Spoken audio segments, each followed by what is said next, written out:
वाचन अंतर्गत मी इंदिरा वसीम शेख। मी आज त्यामधला एक प्रसंग सांगणार आहे, तरी तुम्ही ते ऐकून घ्या। एकदा काय झाले, अवसरची रात्र होती। भाऊ वडवलीस गेले होते, ते गावाला निघाले होते। भाऊ, आज गावाला जाऊ नका, आज अवस आहे, मंडळांनी त्यांना सांगितले। कसली अवस आणि कसला शनिवार?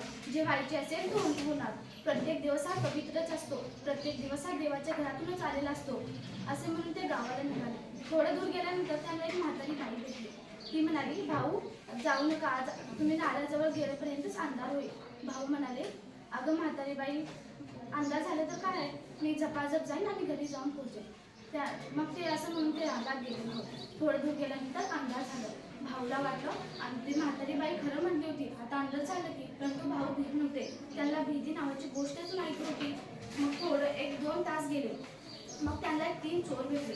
मग ते चोर म्हणाले, ते चोर भाऊला येऊन पकडले आणि सांगले आणि म्हणले, पैसे द्या, तुमच्याकडे जे आहे ते द्या। नका रे, मला मारू, तुम्हाला काय पाहिजे, हे माझी अंगठी घ्या आणि हे घ्या 500 रुपये, परंतु मला सोडा, असे म्हणून तिथे एक म्हातारी बाई होती। ती म्हातारी बाई म्हणाली, अरे पकडले रे, भाऊला पकडले, जावा कोणीतरी त्यांच्याकडे, असे म्हणले। मग भाऊ म्हणाले, हे घ्या 500 रुपये आणि हे घ्या माझी अंगठी, तुम्हाला काय पाहिजे ते घ्या, परंतु मला सोडा, असे म्हणते। चोरांना फक्त ते पाहिजे होतं, म्हणून ते चोर ते अंगठी आणि 500 रुपये घेऊन गेले।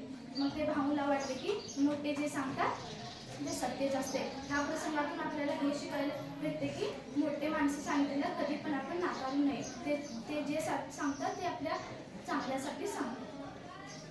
धन्यवाद।